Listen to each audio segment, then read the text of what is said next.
Jonathan Thorne's hands were usually reserved for turning the pages of rare first editions or swirling vintage port, but today they were covered in a gritty, gray slurry. As a founding member of the Vanguard Society, a group of billionaires who preferred dusty archives to yachts, Jonathan had spent a fortune trying to debunk the stone-light anomaly of a remote valley in the Andes. Local legend claimed the rocks themselves glowed with the wisdom of the sun. Whenever a traveler was lost, a story Jonathan was certain was just a mix of phosphorus and overactive imaginations. "The sensor array cost more than my first house, Jonathan," Lord Sterling shouted from the shade of a silk tent, waving a gold-plated tablet. "If these rocks don't glow by midnight, I'm buying the valley and turning it into a golf course." Jonathan didn't answer. He was mesmerized by a local mason named Mateo, who was repairing a collapsed wall near the site. Mateo wasn't using mortar. He was fitting massive, irregular stones together so perfectly that a razor blade couldn't slide between them.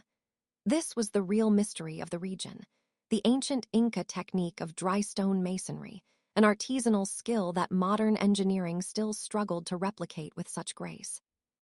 "The stones don't glow for the sensors," Mateo said quietly, his voice like gravel. "They glow for the hands that know their weight." At sunset, Jonathan's $1 million sensors remained flat, showing zero thermal or radioactive activity. However, as the temperature dropped, the stones Mateo had just set began to emit a soft, pulsating amber light. Jonathan rushed over, heart pounding, expecting a chemical reaction. Instead, he realized the anomaly was a masterwork of ancient thermodynamics. The stones were a specific type of local granite, layered with thin sheets of translucent mica and arranged in a precise geometric pattern that trapped the day's heat and refracted the setting sun's light through the crystalline structure of the wall. "It's not magic," Jonathan whispered, his breath hitching. "It's optics. They built a natural battery and a light pipe into a fence." The millionaires gathered around, their high-tech gadgets suddenly looking like plastic toys next to the glowing, hand-carved wall. They spent the next week humbled, abandoning their sensors to sit in the dirt with Mateo. Jonathan, the man who owned 3 tech conglomerates, spent 10 hours a day learning the artisanal skill of stone shaping. He learned to listen for the vein of the rock and how to use a simple hammer and chisel to find the perfect fit. He realized that his life had been spent building digital empires that could be deleted with a keystroke, while Mateo was building things that would stand for 1,000 years. On their final morning, as the club prepared to fly their private jet back to London, Jonathan checked the geological survey he'd commissioned for the entire valley.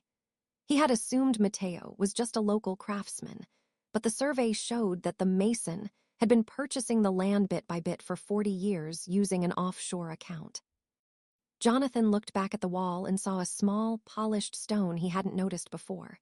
It was etched with the Vanguard Society's private crest, a symbol only 5 people in the world knew.